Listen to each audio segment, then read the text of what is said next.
Fix it, and I am yours. The billionaire CEO scoffed, throwing her hands wide before the shattered, smoking core of a $70 million propulsion prototype that her elite engineers could not salvage after 3 days. It was a sarcastic dismissal aimed at the exhausted maintenance man fixing a ceiling vent. But Dean Miller did not laugh. Facing his daughter's urgent $50,000 heart surgery bill, he looked straight into her cold eyes and replied, "Put it in writing." Over the next 12 hours, Dean did not just save a doomed defense contract. He shattered her corporate world forever. Welcome back to the channel. Before we dive into this intense story of silent resilience, corporate warfare, and a father's unyielding love, please take a second to hit that like button, subscribe, and turn on notifications. Leave a comment below telling us where you are listening from today. Now, grab a warm drink, settle in, and let's begin. Dean Miller smelled like industrial bleach, burnt coffee, and old copper. A scent baked deep into his gray work shirt beneath the embroidered navy patch that read Hutton Aerospace Facilities Management.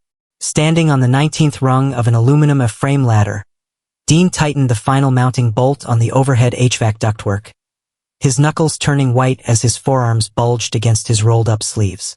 Sweat dripped off his jawline, landing on the polished concrete floor 50 feet below.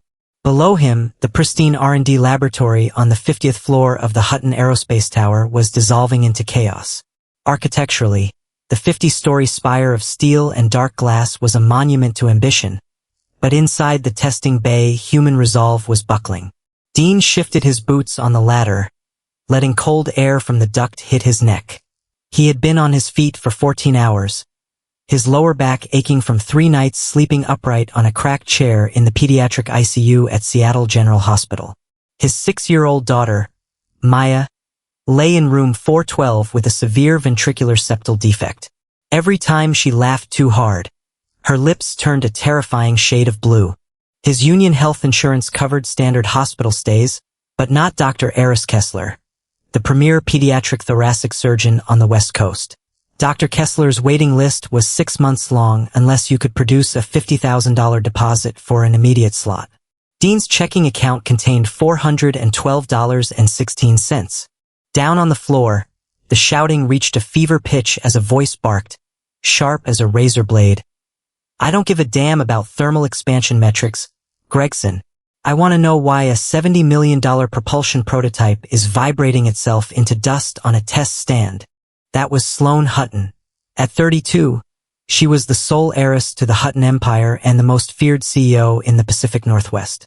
She moved through the lab in a tailored charcoal suit like a panther trapped in a chrome cage, her raven hair pulled into a razor-sharp bun. Sloane managed with a scalpel. If a department underperformed, she excised it immediately.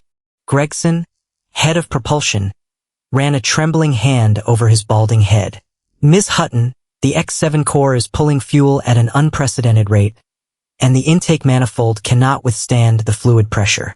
Microfractures along the titanium casing are a structural symptom, not the root cause." "Shut up, Gregson," Sloane interrupted, her voice dropping cold. "The launch window for our Department of Defense contract demonstration is in 72 hours.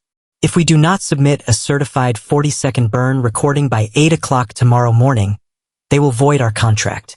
If they void it, our stock drops 20%, and half of you won't need to come to work on Monday."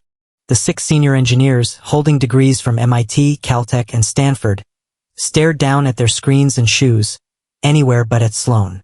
From his ladder, Dean watched it all. He had known what was wrong with the machine for 45 minutes. Long before he wore a gray work shirt, before the mounting bills and the predatory patent lawsuit that stripped his savings and blacklisted him, Dean Miller had been a creator. Holding a master's in fluid dynamics from Georgia Tech, he had served as principal propulsion designer for submersibles and aerospace launch systems. Listening to the X7 spool up and choke over the past 3 hours, Dean knew with mathematical certainty why it was failing.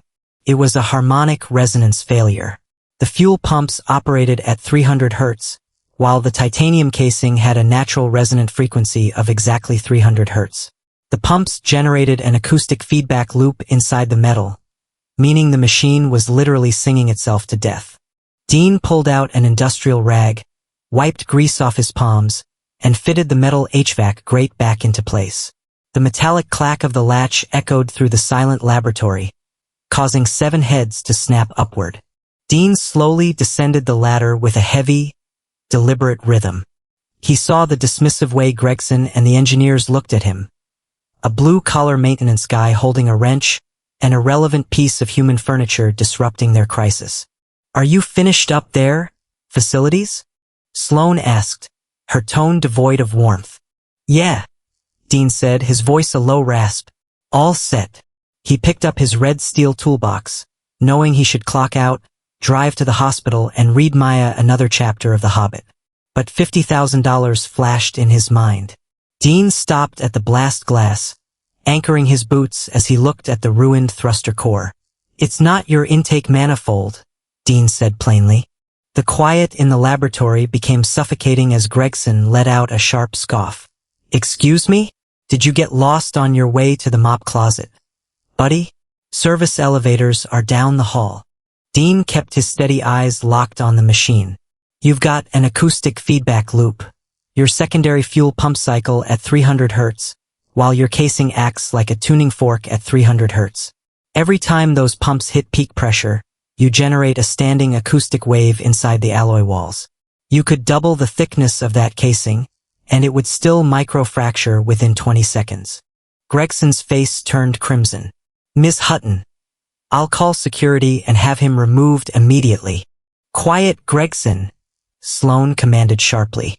She stood motionless before her high heels clicked against the concrete, walking directly toward Dean and stopping 2 feet away. Sloane was tall, but Dean stood 2 inches taller, broad-shouldered and solid.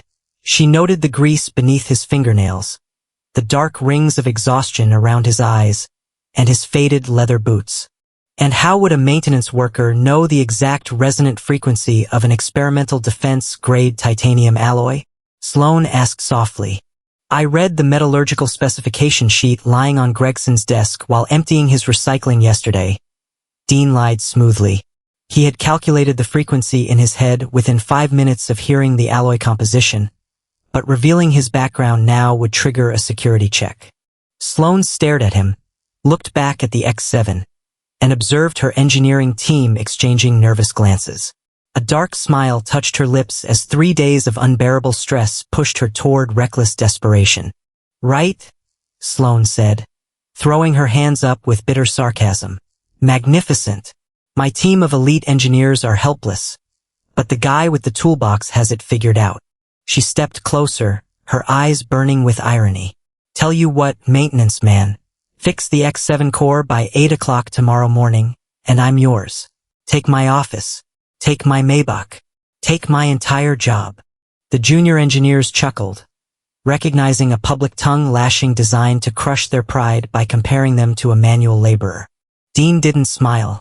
He set his red toolbox on the concrete with a deliberate thud. "I don't want your job," Dean said, his voice hard as iron. "I want $50,000. Direct wire transfer into my account. Cleared before noon tomorrow." Sloane's sarcastic smile evaporated. "What did you say?" "You heard me," Dean said, taking a step forward and letting the scent of industrial bleach collide with her expensive sandalwood perfume. "I fix your disaster by 8 a.m., and you pay for my daughter's heart surgery. Full stop." The air felt thin. Gregson stepped forward aggressively. "Ms. Hutton, this is insanity. You cannot consider letting an unqualified maintenance worker touch a Class 4 defense prototype." "Shut up, Gregson," Sloane barked without breaking eye contact with Dean.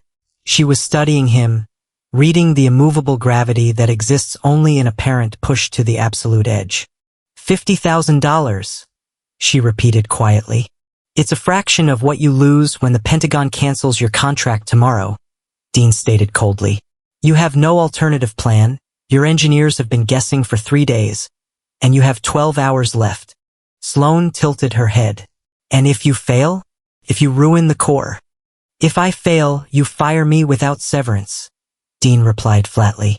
"You make sure I never mop a floor in Washington again. But if I fail, my daughter doesn't get her surgery anyway." so nothing else matters.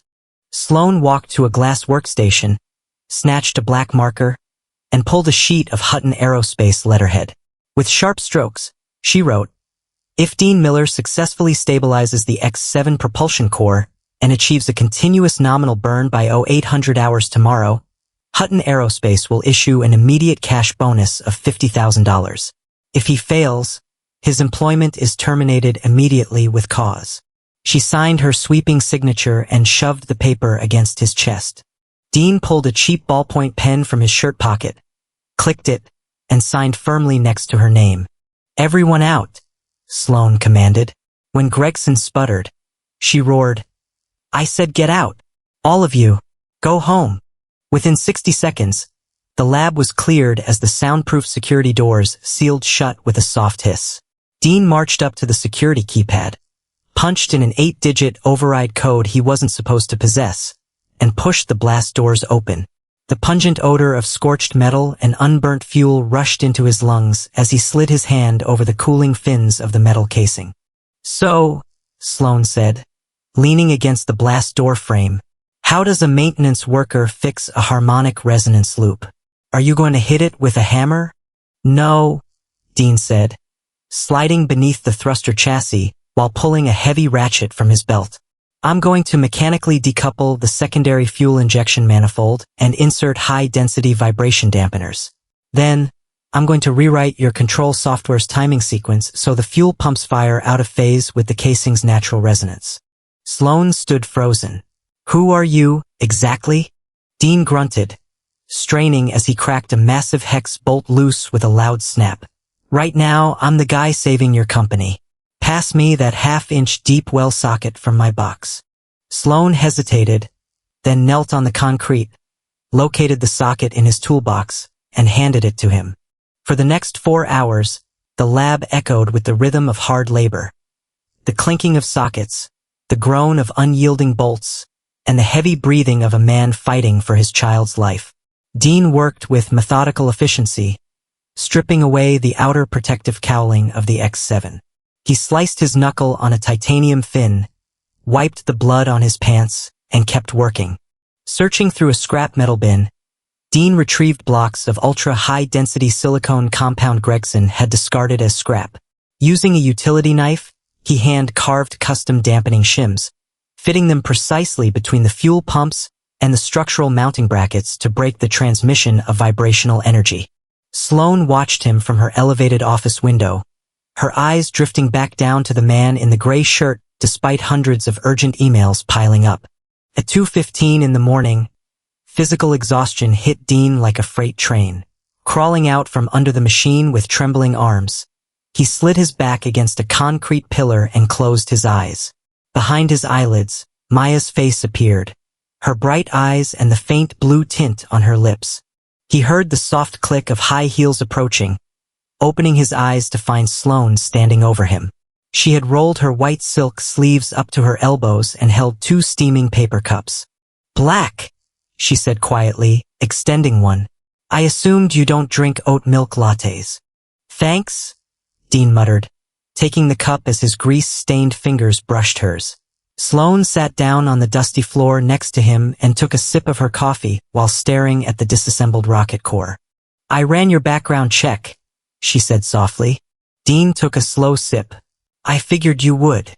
"Dean Miller," Sloane read off her memory, "principal propulsion architect at Vanguard Dynamics. Left the company abruptly 4 years ago, sued by Vanguard 6 months later for intellectual property theft regarding a variable flow fuel valve patent. You lost the lawsuit and declared personal bankruptcy." "They had better lawyers," Dean said, staring ahead. "They filed procedural injunctions until I couldn't afford defense attorneys. They seized the patent, put a non-compete clause on my name, and blacklisted me." "Why facilities management?" Sloane asked. "Why clean floors?" "Because it paid hourly," Dean answered, his voice thick.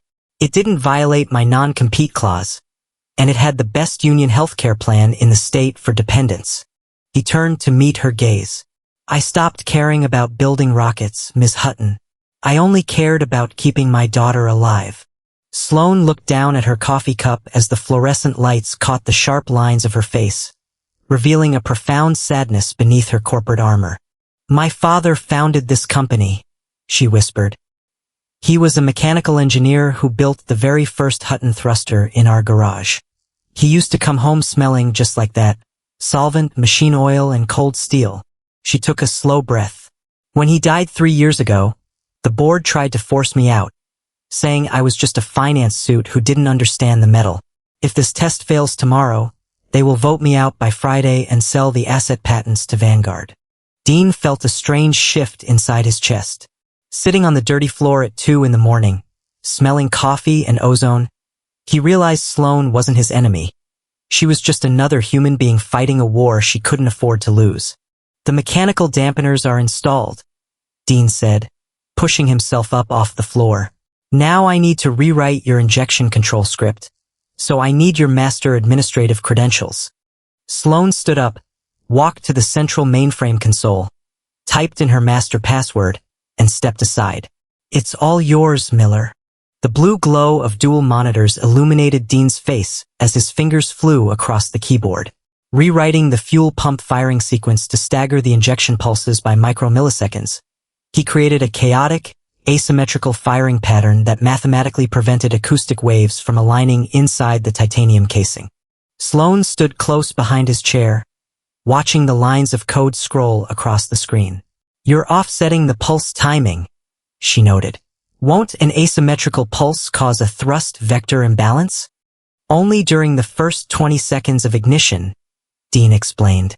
"Once the combustion chamber reaches operating temperature, thermal expansion alters the casing's natural frequency.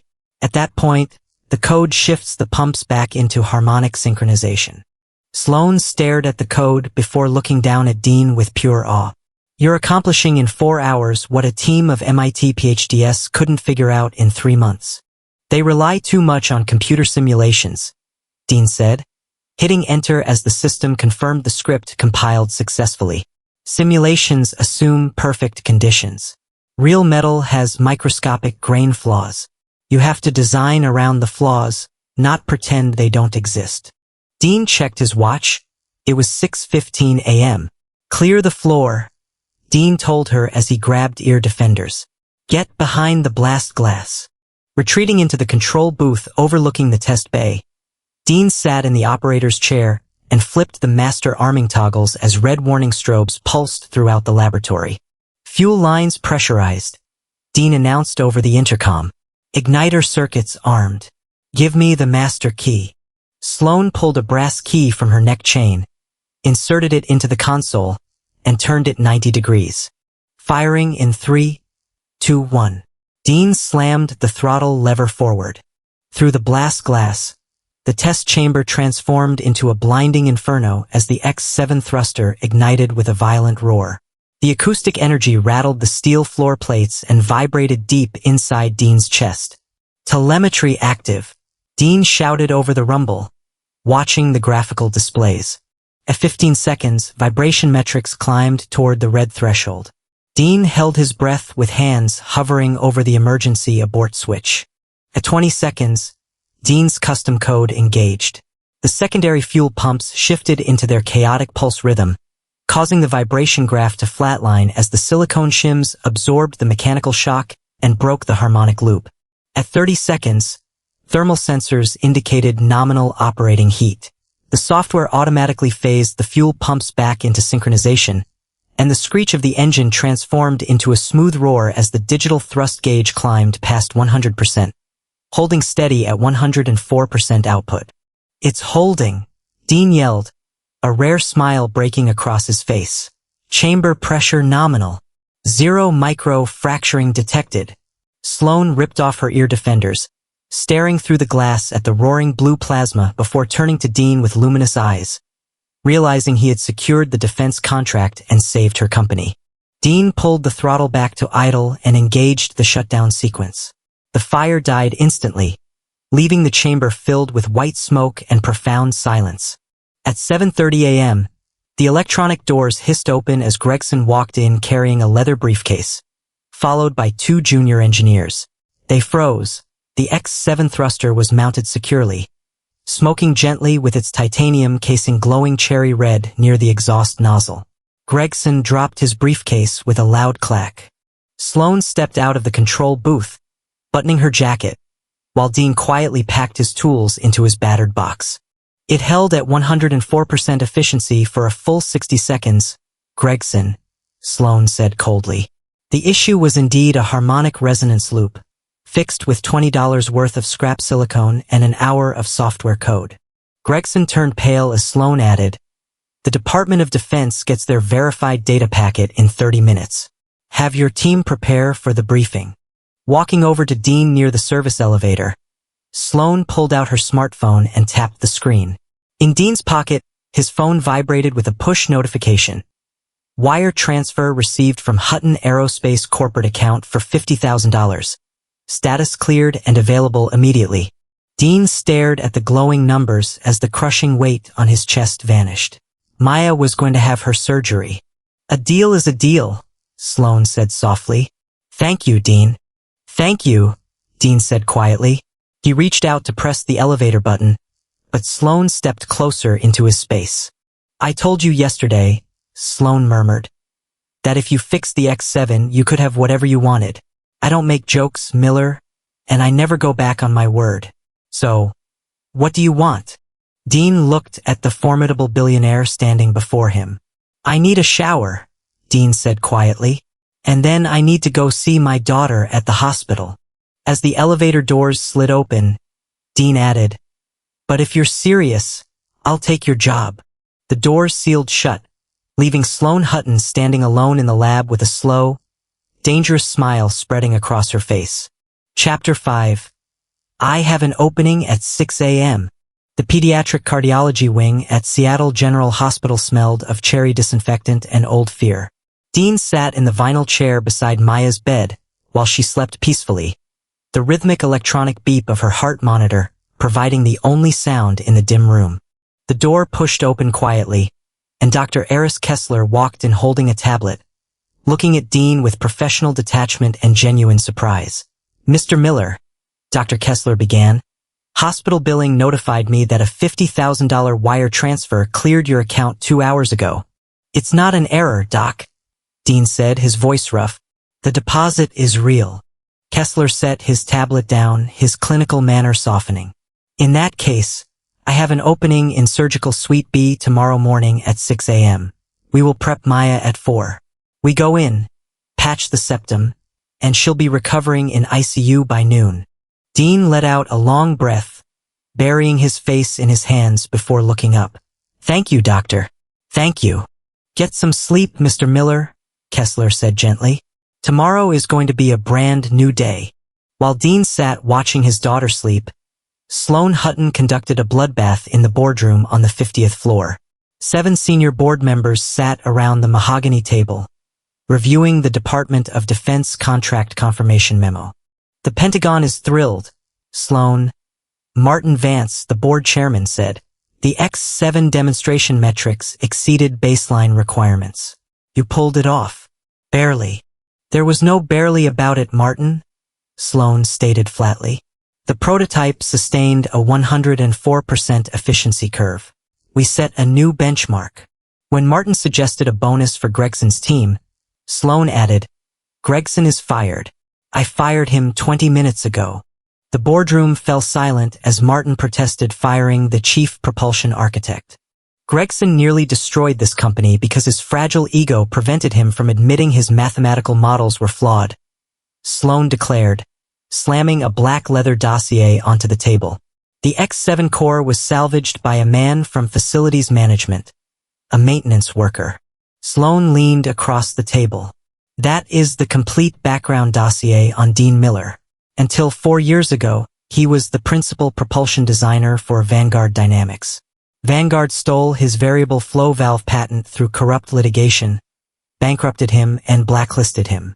The man who fixed our $70 million engine was scrubbing our toilets last night." Standing firm against Martin's objections, Sloane announced, "I am creating a new division, Advanced Experimental Systems. Dean Miller is going to run it as director." And then we will use Hutton's legal department to countersue Vanguard Dynamics, invalidate their stolen patent, and gut them in federal court. If you fight me, I will take the raw test logs to the press and publicly humiliate this board. Martin slumped into his chair. Draw up the executive paperwork. Sloane grabbed her coat. I already did. At 2:30 the following morning, Dean sat in the hospital cafeteria staring blankly at a paper cup of cold water. Maya was in recovery after a successful 4-hour open-heart surgery, with Dr. Kessler confirming the ventricular hole was fully patched. The sharp click of high heels echoed down the hallway as Sloane Hutton walked into the cafeteria carrying a leather portfolio and a sleek thermos. She pulled out a chair across from Dean, set the thermos down and said, Guatemalan dark roast. It beats battery acid from a vending machine. How is she? Sloane asked softly. She's out of surgery, Dean said, his voice thick. Kessler said she's going to make a full recovery. Why are you here, Sloane? Sloane opened her portfolio and slid a stack of legal documents across the table. You told me yesterday you wanted my job, she began, a spark of amusement in her eyes. I created something better. Director of Advanced Experimental Systems. Complete carte blanche on R&D budgeting, reporting directly to me. Dean looked at the astronomical salary figure listed on the third page, but his jaw tightened. I don't care about building rockets anymore, Dean said, pushing the document back. Vanguard stole my work and crushed my life. I'm not putting myself back in their crosshairs. I just want a quiet life with my daughter. Sloane reached into her portfolio, pulled out a second legal document bearing the seal of the United States District Court, and laid it on top. Hutton Aerospace Corp. v. Vanguard Dynamics Incorporated. Fraud, intellectual property theft, and corporate malfeasance. They didn't just out-lawyer you 4 years ago, Dean, Sloane said, her voice dropping into a dangerous purr. My private investigators discovered Vanguard bribed an official at the U.S. Patent Office to backdate their filing sequence. We have the complete financial paper trail. Dean looked up, his heart hammering with the pulse of a dormant engine roaring back to life. You're going after Vanguard? He whispered. We are going after Vanguard together, Sloane corrected softly. I want the $50 billion NASA contract they are bidding on. You want your life's work and your honorable name restored. We tear them down to the foundation. Together. Dean reached into his pocket, pulled out his cheap blue ballpoint pen, and signed the employment contract and legal authorization documents in bold strokes.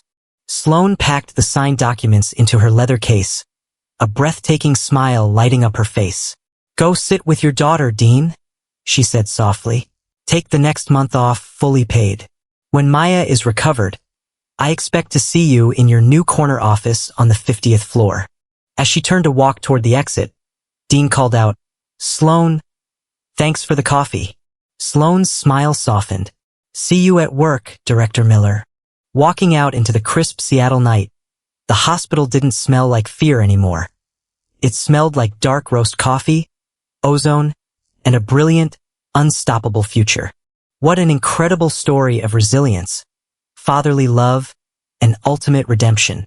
Dean Miller proved that true brilliance can never be hidden beneath a gray work shirt, and Sloane Hutton showed what happens when a visionary leader recognizes genuine talent and stands up for justice. With Dean now leading Hutton's Advanced Experimental Systems division and their massive lawsuit heading to federal court, Vanguard Dynamics is about to learn a very expensive lesson in corporate karma. Do you think Dean's revolutionary engineering will win Hutton Aerospace the $50 billion NASA contract? Or will Vanguard play even dirtier once they realize who is running Hutton's R&D?